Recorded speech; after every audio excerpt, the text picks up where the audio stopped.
I was 34, and for a long time, I truly believed I had reached the peak of my career. I was the lead structural engineer at a design firm in Phoenix, responsible for projects most people thought should only be handled by teams twice my size and twice my age.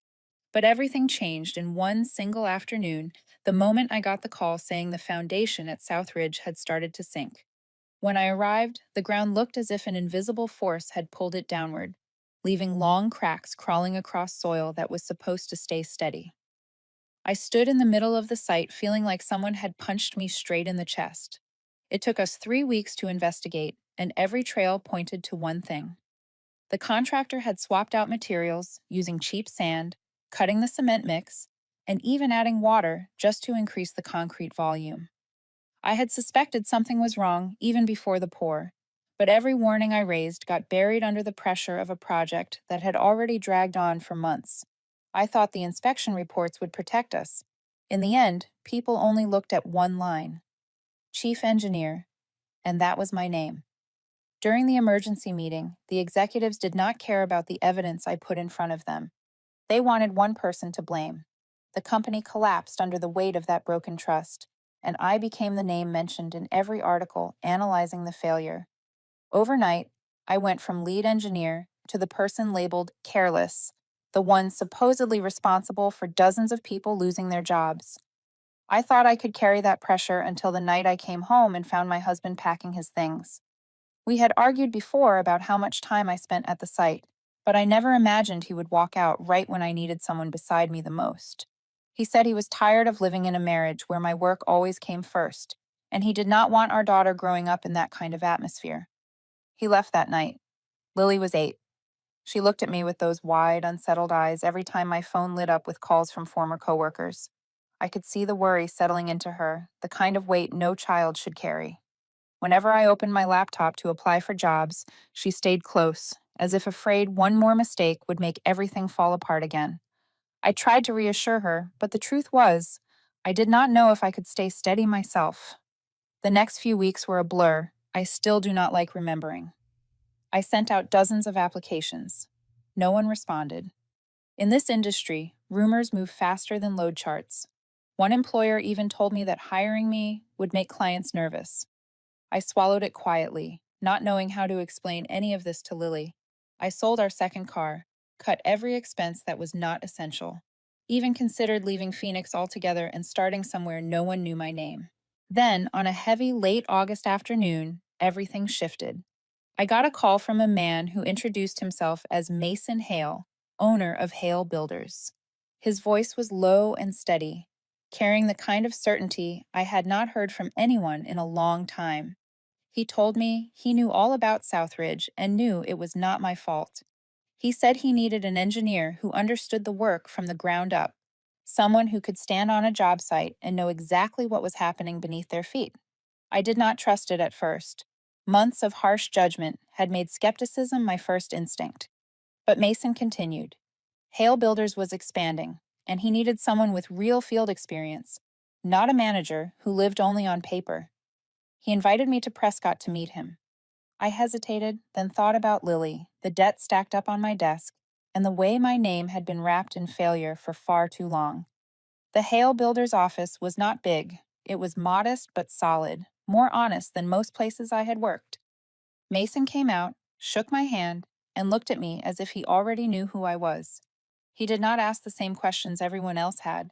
He did not make me defend myself or relive the disaster. He asked only one thing: did I still believe I was a good engineer? When I stayed quiet, he said every foundation can be reinforced, as long as the person doing the work has not given up. The conversation did not last long, but it was enough for me to feel something I had not felt in months. Someone saw my worth without the shadow of someone else's mistake covering it. On the drive home, I found Lily curled up on the sofa with her old stuffed bear. She looked up when I walked in and quietly asked if we would have to move. I held her close and realized I already knew what I needed to do. That night, I called Mason and accepted the offer. I did not know what the future would look like, but I knew I could not let the past bury me any deeper. I needed to stand up for myself and for my daughter. And the next morning, I started again from zero, in a small company where someone finally believed I was still worth rebuilding a life around. When I started at Hale Builders, I was not given the role of lead engineer the way I once had. Mason wanted me to rebuild from the ground up, and I agreed because I knew I needed to earn trust again in the most humble way possible. My first job there was simply reviewing field logs and checking old construction drawings. I did not see it as being pushed down. I saw it as a test, a way to understand how this company truly operated. In that first week, I realized most of their records were handwritten, unlinked, and inconsistent in the inspection steps. With the dry, scorching climate of Arizona, even one mistake in timing a concrete pour or curing materials could lead to a serious failure. I spent a few weeks improving every small stage. I created a process to check concrete surface temperature before pouring, added guidelines for curing under intense sunlight, and rebuilt the standards for soil inspection.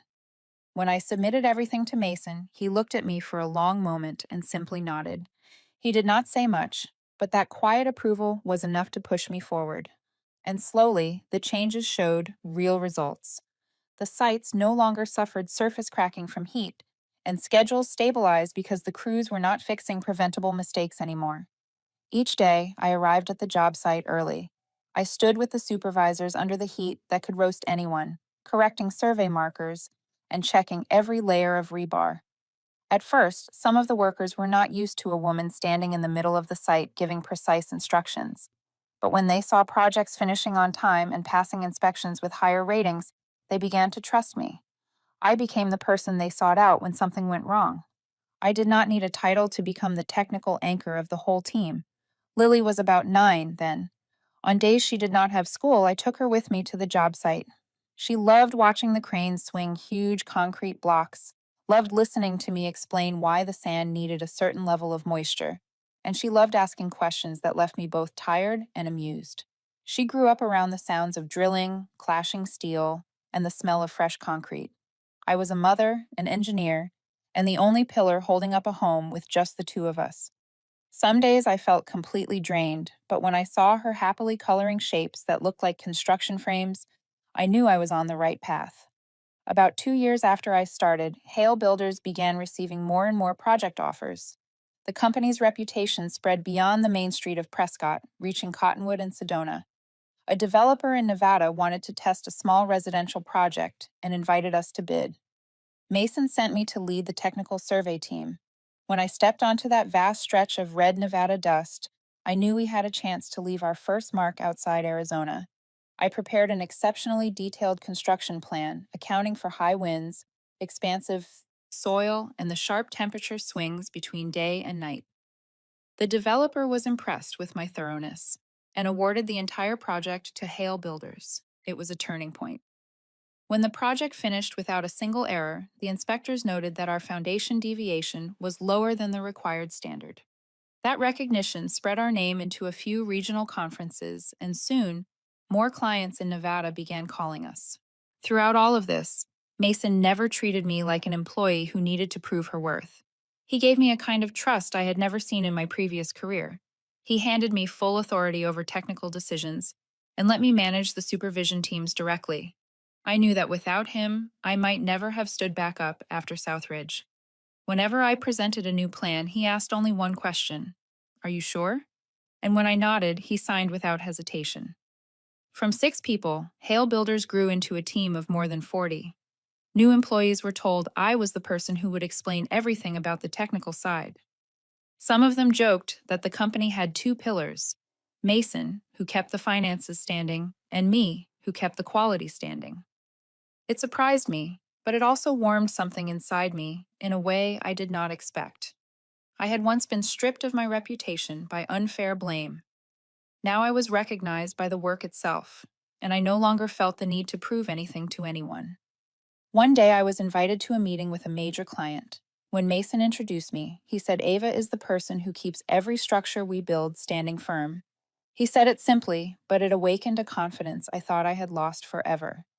Not just clients, but everyone in the company slowly began seeing me as the one they could rely on without question.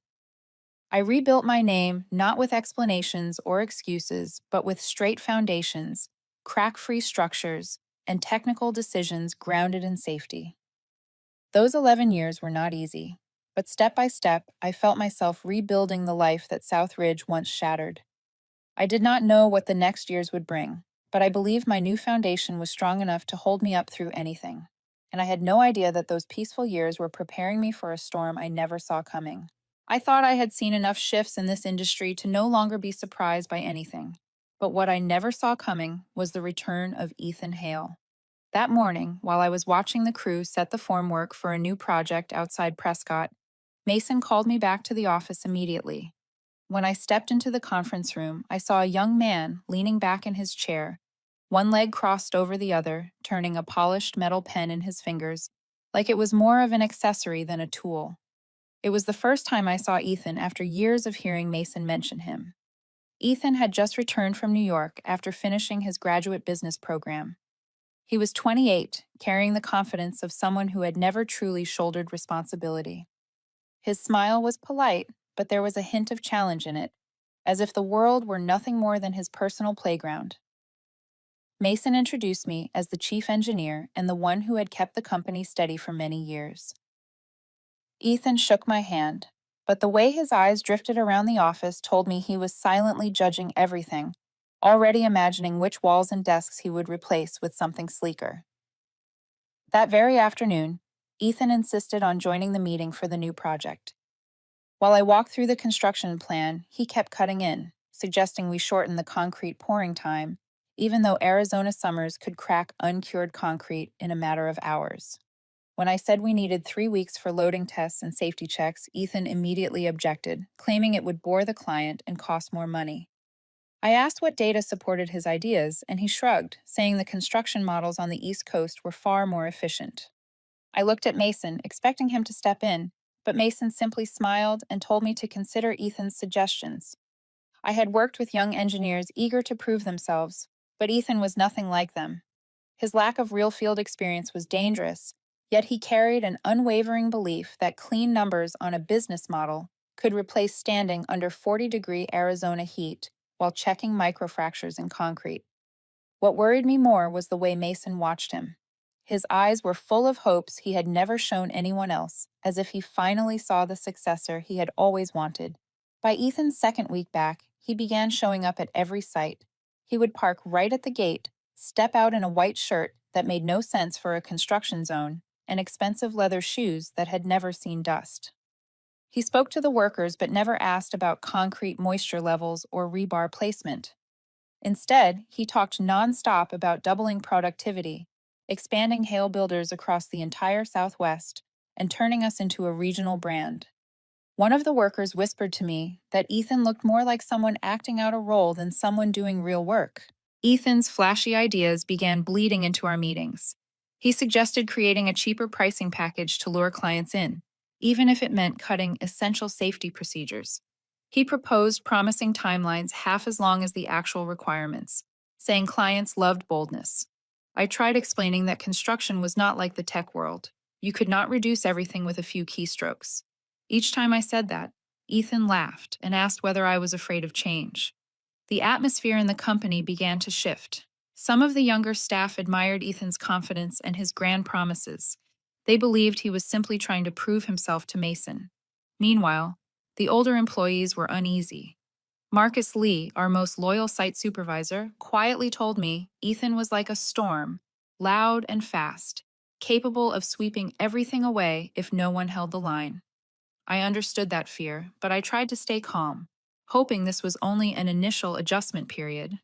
Still, I could not ignore the growing sense that my position was being threatened. Ethan never said it outright, but every look he gave me in meetings carried a silent judgment.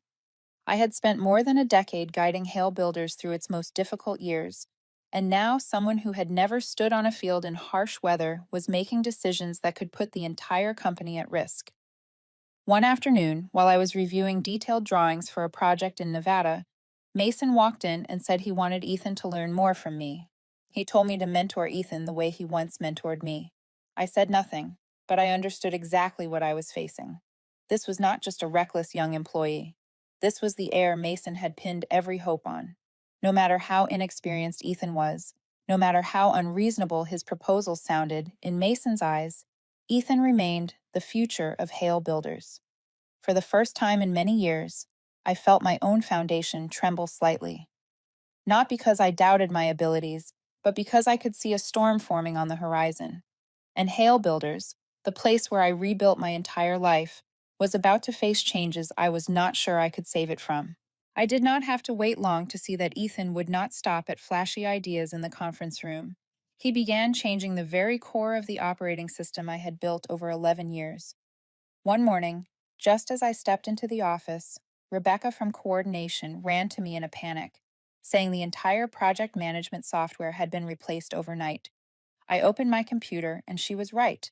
The familiar system was gone, replaced by a cheap program with a rough interface, no quality tracking, and no field log storage.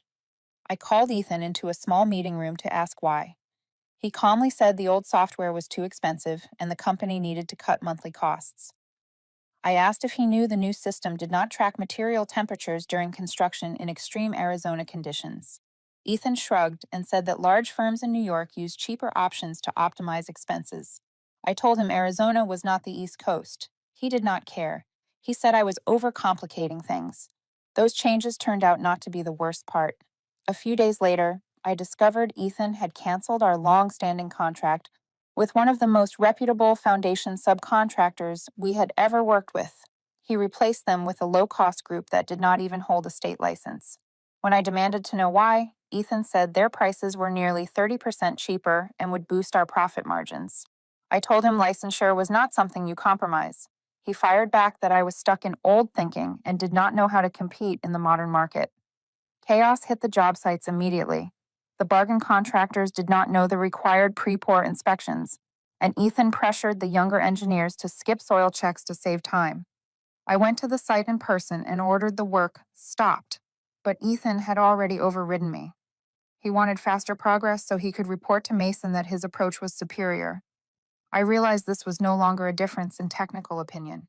Ethan was determined to prove himself, even if it meant ignoring basic safety principles. What hurt more was the shift in Henry Cole. Henry was a veteran engineer, the man who once stood with me under nearly 46-degree heat to check rebar for a major project. He had always supported every safety standard I set. But now he sat in the meeting room, nodding along with Ethan and calling his proposals necessary innovation.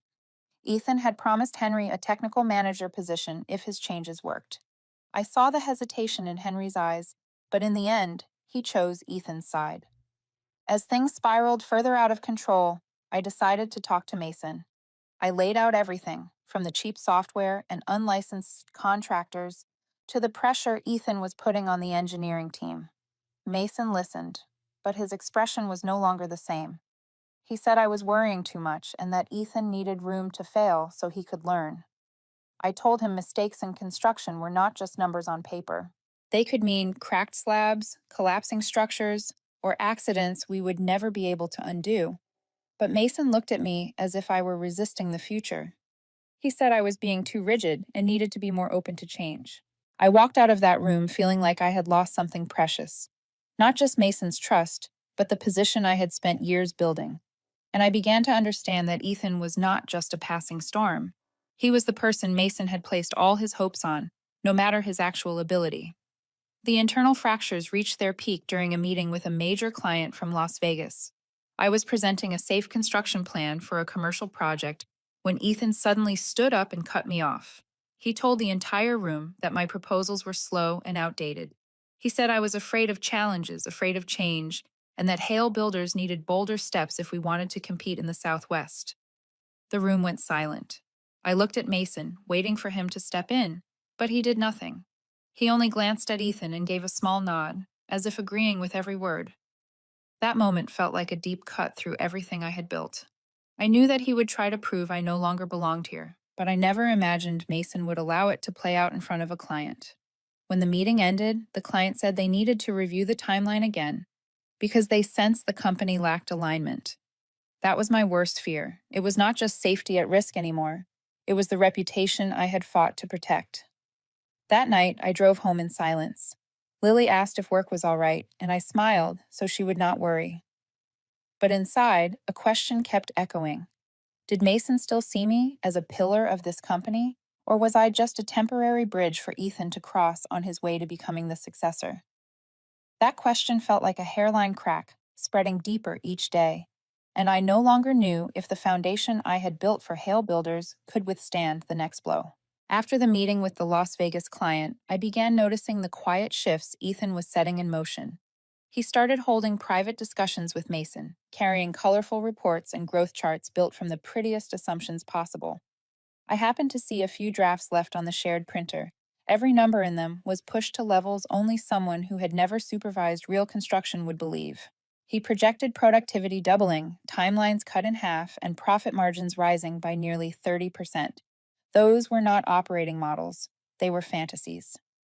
I was not surprised when Henry Cole continued siding with Ethan. He appeared in every meeting, praising Ethan's vision and saying the company needed fresh ideas. I saw Henry avoid my eyes whenever I asked about the real data. Part of me wanted to believe he was under pressure or tempted by the position Ethan promised him, but eventually I accepted what was clear. Henry had chosen his side. One morning, Mason called every employee into the main conference room. The moment I walked in, I sensed something was different. Ethan stood beside Mason with his hand resting on the back of a chair, as if it already belonged to him. On the large screen were new slides full of bold goals I had never seen presented in any technical meeting.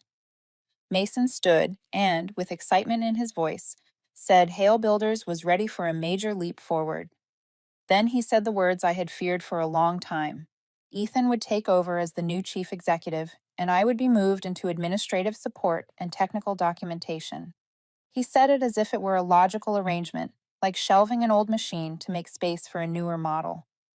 I heard someone inhale sharply behind me, but all I felt was the coldness spreading through my hands. I asked Mason if he actually believed the numbers Ethan was pushing. Ethan did not let him answer. He stepped forward and said I should not make everyone tense. He told the room I was a good engineer, but times had changed, and the company needed a more modern business mindset. I said nothing. I wanted to ask Mason what I had done wrong after 11 years of carrying this company through every storm. But when I saw his eyes fixed on Ethan, I understood every question already had an answer. When the meeting ended, people dispersed with uneasy faces. Some of the younger staff looked at me with sympathy, while the older ones stayed silent. Ethan walked up close, so near I could smell the expensive cologne he wore. He leaned in slightly and murmured just loud enough for me to hear, "You should learn from the new generation." His tone felt like the final cut across my pride. I did not return to my desk. I went straight to Mason's office. I told him I could not do paperwork after spending my life standing on job sites. Mason only sighed and said he needed to balance old experience with new thinking. He told me not to take it personally, then placed a hand on my shoulder, the way someone consoles an employee demoted for poor performance. I listened, but the sincerity was gone. Mason no longer saw me as the foundation of this company. He saw me as the shadow easing the path for his son. I walked back to my desk, opened my computer, and typed my resignation. I refused to let Ethan think I would sit quietly and serve as office decor. When I stepped outside, I handed the letter to Rebecca. She froze for a moment before pulling me into a tight hug. Marcus stood behind her, eyes red. He could not speak, only gripped my shoulder. Their embraces only deepened the ache inside me. I was leaving because I had been betrayed, but I was also abandoning the people who had stood beside me for years. As I reached the parking lot, I saw Lily sitting in Mason's car. He had asked his assistant to pick her up for me since he thought I would be in meetings all day. Lily ran toward me and wrapped her arms around my waist. She looked up at me with worry written all over her face. "Mom, you got fired because of me, right? I do not want you to be sad anymore." I held her close, feeling the weight of the entire day press into that moment. I told her it was not her fault, that adults sometimes make unfair decisions, but we have to remember our own worth. I said it to comfort her, but I was also reminding myself. When I closed the car door and looked back at the building where I had rebuilt my life over more than a decade, I understood Hale Builders was no longer mine. I walked away, not because I was weak, but because I knew I deserved a place where dedication did not become something expected to be replaced. That day, I left Hale Builders with a heavy heart, but my head held high, and I had no way of knowing that only a few weeks later, That decision would become the most important one of my life. I left Hale Builders without any clear plan for what came next. The years I spent there had become a major part of my life, and losing my role was not just painful. It left me standing at a crossroads with no idea which direction was safe anymore. In the days after I left, I drove Lily to school, then came home and sat in front of my computer, opening the same job listings over and over without being able to hit submit. I did not want to return to roles I had long since outgrown, but I was not sure I still had the strength to start from scratch again. A week after I resigned, I received a call from an unfamiliar number. The woman introduced herself as Vivian Torres. I recognized the name instantly. She was one of the major investors in Phoenix, a client who had partnered with Hale Builders on several important projects. I never imagined she would reach out to me at a moment like that. She asked to meet at a quiet cafe near downtown. When I arrived, Vivian was already there. She wore a light gray blazer, her black hair tied neatly back, her eyes sharp, yet calm in the way only someone who has weathered countless deals could be. After a few polite greetings, she looked straight at me and spoke with a blunt honesty I could not avoid. I know what happened at Hale Builders, and I know the only reason that the company survived more than a decade was not Mason, and certainly not Ethan. I stayed silent. Maybe I had been waiting months for someone to say those words, yet hearing them from Vivian made them unexpectedly hard to swallow. She reached into her bag and placed a folder on the table. She told me she was expanding into light industrial construction and needed someone trustworthy to ensure no project would ever sacrifice safety for profit. She wanted me to lead a new company. She would invest. I would manage. Full operational control. No interference. I sighed. I told her I once led the technical side of a company and watched it fall apart because the blame landed on me. I knew what failure felt like, and I did not want to relive it, especially with Lily depending on me. Vivian tilted her head, her eyes softening just a little. She said one mistake could not define my entire career. She said if I let fear make my decisions, I would end up repeating the same cycle. Then she delivered a line that stayed with me. Your daughter deserves to see you rise, not retreat. That sentence hit the exact wound I had been trying to hide. I knew Lily had absorbed too much in the past year, from the collapse at my old job to the divorce to the pressure of watching her mother try to stay strong. I did not want her to grow up believing injustice could break a person forever. I asked Vivian for a few days to think. I barely slept during that time. I was afraid of failing again, afraid of placing my trust in the wrong hands, afraid of watching everything slip away like before. But somewhere inside that fear, a small spark returned. The chance to build a place where I could define every standard, every process, every person on the team. A place where no one could tear me down just to make room for someone else. In the end, I called Vivian and told her I would do it. The signing took place in her attorney's office, not extravagant, but perfectly formal, the way serious business should be. And just like that, Carter Structural Group was born. On the first day, it was only me sitting in a temporary two-room office with an old wooden desk. But when I looked at the brand new nameplate on the door, a rush went through me. The same feeling I used to get standing on a job site at noon, exhausted and wide awake at the same time. I knew my life had shifted into a new chapter. 2 days later, Marcus Lee showed up. He stood outside the office door, still holding his hard hat. When I opened the door, he said nothing at first, just held out his application. I asked if he was sure. He said he had seen enough of what Ethan was doing. He said he wanted to work somewhere buildings were not turned into experiments for reckless ideas. I hired him on the spot. Not long after, Jenna, a young engineer I had mentored in her early years, sent an email asking to join. She wrote that she had left Hale Builders because she refused to stay in a place where safety was treated like an obstacle. When I finished reading her message, my throat tightened. Someone still saw what I had been fighting for. That was how Carter Structural Group began. Small, but filled with fire. Lily was thrilled when I told her I had my own company. She told her teacher, then drew her version of our logo. In the afternoons after school, she sat in the corner of the office coloring while I worked, occasionally asking innocent questions that dissolved all the pressure inside me. Watching her smile, I realized I was walking the right road. The company grew faster than I expected. Vivian referred a few small clients. and after just 2 early projects, positive word spread through the region. Former colleagues from Hale Builders began calling, asking if I was hiring engineers. Everything unfolded naturally, as if all I had to do was build the right place, and the right people would come. Looking back at the chaos I endured at Hale Builders, I finally understood something. Sometimes the collapse of one door is not an ending. It is the force that pushes you toward the one that was always meant for you. Carter Structural Group was not a grand empire, but to me, it was the strongest foundation I had ever built. And this time, no one could break it unless I allowed it. News of my new company reached Hale Builders faster than I expected. I knew the moment I got a short message from a former employee. Ethan is furious. I was not surprised.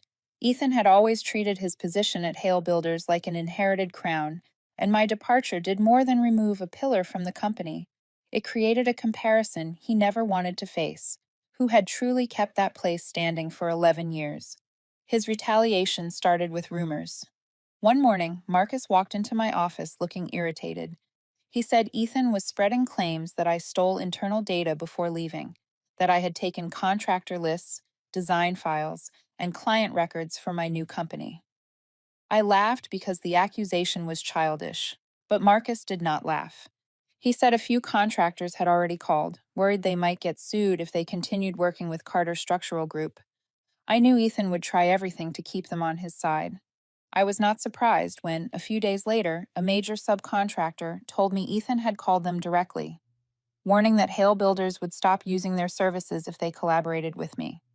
Some firms, dependent on long-term contracts with Hale Builders, had to hesitate. I did not blame them. I simply took note of the reality I would have to push through.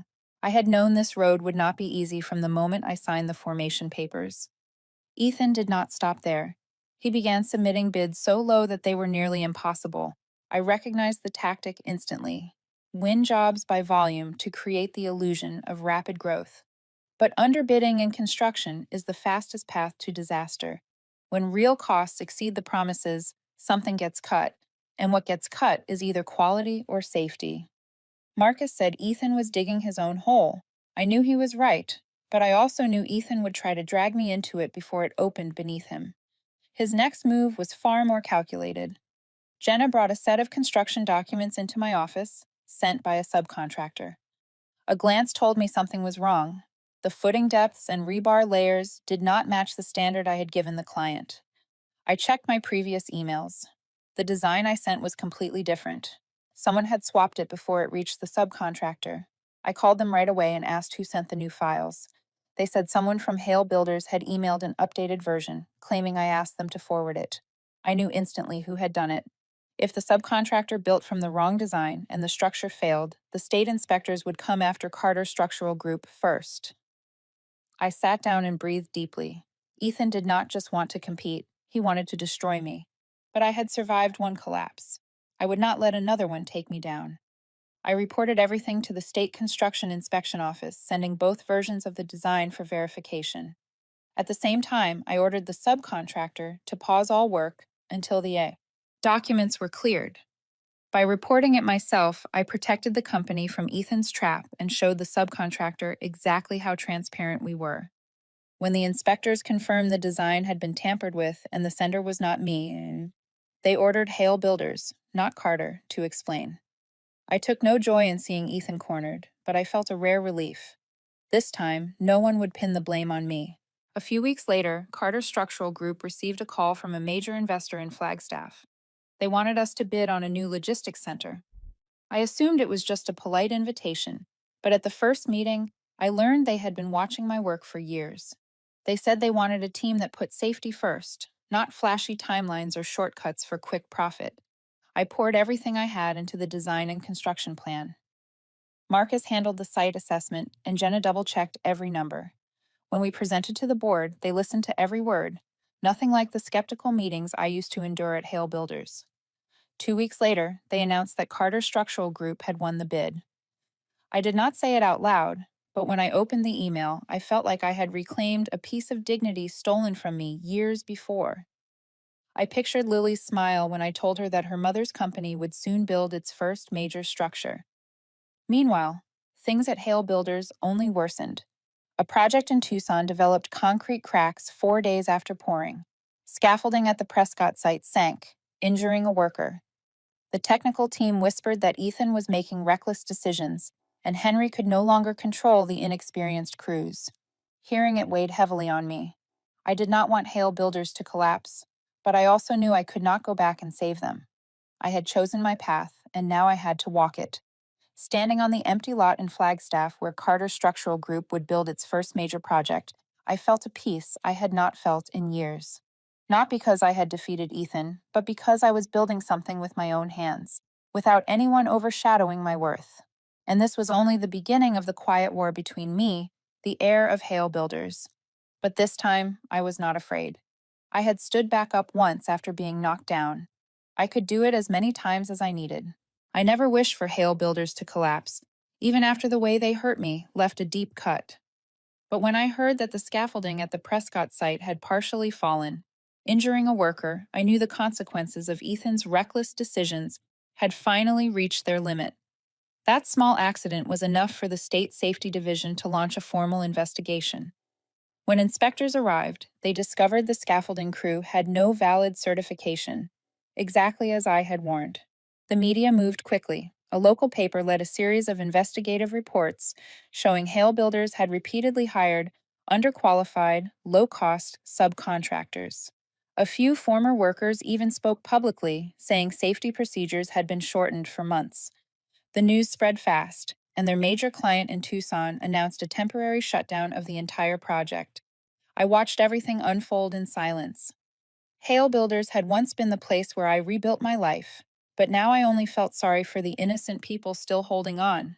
Still, I knew this was the result of warnings ignored again and again. Good employees began to leave. Rebecca texted to say she could not stay in the chaos any longer. I immediately brought her into Carter Structural Group. Marcus said he was getting calls from former engineers who no longer trusted Ethan. I accepted only those who truly wanted to build something new, not those simply running from the old. They understood and respected that boundary. The person who weighed on me the most was Henry Cole. He had supported me for years, before choosing Ethan's promises of a higher position. Now, Ethan was placing the entire Prescott incident on Henry, accusing him of poor supervision. Jenna said Henry looked hollow, barely speaking to anyone. I wanted to call him, but I knew he was facing the painful truth in his own way. One afternoon, while I was reviewing technical files for the Flagstaff project, my phone rang. Ethan. I almost did not recognize his voice. No arrogance, no swagger, only panic. He said the company was about to lose its third contract in a month, that clients were demanding full audits, and reporters were outside the office asking for statements. Then he said something that made me go silent. Ava, let's work together. Help me save the Hale name. I understood the desperation behind his words, but I also understood I no longer owed anything to a place that chose to cast me aside. I told him I could not save a company built on wrong decisions. Ethan tried to say more, but I wished him luck and ended the call. I thought that would be the end of it, but a few days later, Mason appeared at my office. He walked in like a man who had lost the most important thing in his life. His hair showed more gray, his eyes more hollow. He sat across from me, but it took him a moment to speak. He said he was wrong. He admitted he trusted Ethan blindly, ignored my warnings, and let the company slip to the edge. When he asked me to return and help save Hale Builders, I felt a sadness I had no words for. I had once respected him. I had once believed there was an unbreakable trust between us. But he did not stand with me when I needed him. He let Ethan tear me down in front of the entire company, and he stayed silent. I told Mason I had tried to save Hale Builders many times in the past, but every chance to course correct had been thrown away by him and his son. Mason lowered his head. In that moment, I saw a man realizing the legacy he had built over 3 decades had been destroyed by his own heir. I felt no satisfaction in seeing that, but I also knew I could not go back. A week later, the official news broke. Hale Builders had filed for bankruptcy. Media outlets covered every angle. Employees scattered. Job sites shut down. Clients moved their contracts elsewhere. Some reporters asked if I wanted to give a statement. I simply said no comment. I stood by the office window reading the final article about Hale Builders. The Arizona afternoon light stretched across the empty land where Carter's structural group was about to build its largest project yet. I knew then that an old chapter had closed, quietly, without fanfare or vindication. It ended the way a foundation ends when the cracks run too deep to save. I was not happy. I was not sad. I simply felt calm. Because for the first time, I understood something clearly. Not everything you lose is a loss. Some things are simply no longer yours to carry. 6 months had passed since Hale Builders filed for bankruptcy, and Carter's Structural Group looked nothing like the tiny company with 2 rented rooms it had been on its first day. Our project list grew so quickly that I opened a second office in North Phoenix and hired more engineers just to keep up with the workload. We were not the biggest firm, but we had become one of the most respected when it came to transparency and safety. Clients who had known my work from years before now came to us on their own, saying they wanted to build with a team they could trust completely. Vivian Torres stopped by from time to time, asking about progress, but she mostly stood back watching the engineers work with a quiet smile. She once told me I did not need to prove anything to anyone, only to keep doing exactly what I had done since day one. Maybe she saw something in me that I had not believed in back then, that I could stand on my own without hiding behind any company or name. Lily had grown so much in those 6 months. She loved telling her classmates that her mother had her own company. Every afternoon when I picked her up, she ran out holding a new drawing of the buildings she wanted me to construct someday. Some days, she said she wanted to be an engineer like me. Some days, she said she only wanted to be the person who made sure I did not overwork myself. I did not know what her future would be, but if she felt proud of her mother, that was enough for me. Our little family slowly settled into a peace I once thought I would never have again. I no longer woke up in the middle of the night, fearing someone might destroy my career. I no longer needed permission to enforce higher safety standards. I no longer felt watched or measured for someone else's ambition. For the first time in many years, I lived a life where I did not have to brace myself just to prove my worth. One morning, I received an email from the Arizona Construction Association. They invited me to be the keynote speaker at their conference on ethics and safety in the industry. When I read the invitation, I set my hand on the desk and exhaled slowly. 2 years earlier, if someone told me I would stand on a stage speaking about professional ethics, I would have laughed. But now the invitation felt like confirmation that the path I had taken was right. On the day of the conference, I arrived early. The hall was wide, softly lit, and filled with hundreds of engineers, contractors, and investors waiting. When I stepped onto the stage, I recognized dozens of familiar faces from across the industry. I spoke about transparency, about refusing to trade safety for speed, about the lessons I learned from mistakes that were not mine, but forced me to rise and change direction. When I finished, the entire room stood and applauded. I did not feel celebrated. I simply felt like I had finally spoken the words I once needed to hear on the day everything fell apart. Walking off the stage, I saw a still figure near the back of the hall, Mason Hale. He wore an old suit, his frame thinner, his posture heavier. He did not approach. He only stood there, looking at me, with the expression of someone finally facing a truth he had avoided too long. His eyes were sad, but no longer defensive. I knew he was not there for forgiveness. He was there to acknowledge that everything I said on that stage was what Hale Builders had lost long ago. I bowed my head to him slightly. He returned a barely noticeable nod. No apology, no tears, no attempt to reclaim what was shattered. Just two people understand that some things break in ways that cannot be rebuilt. I no longer held anger toward him, but I no longer belonged to the part of my life that had included him. That afternoon, I visited our new project on the outskirts of Phoenix. We were building a small research center for a university, a project I loved because it felt like creating a future for someone. When I stepped onto the seventh floor terrace, the wind was strong and the Arizona sky burned with its deep summer orange. I stood there, looking at the steel lines rising clean and true, hearing the workers laughing below, feeling the steady vibration of the concrete slab beneath my feet. In that moment, I understood something with absolute clarity. To reach this point, I had lost many things: trust, stability, and a career I once believed would carry me through my entire life. But without losing those things, I never would have dared to rebuild the foundation of my own life. The strongest foundation is not a company, not a reputation, not the validation of others. It is I. And the small family waiting for me every evening. I stood there until the last bit of sunlight slipped behind the Camelback Mountains, feeling as light as if I had finally set down a weight I had carried for more than a decade. I had lost everything. But because I lost everything, I built a new foundation, stronger, steadier, and completely mine. And this time, no one would ever be able to break it again,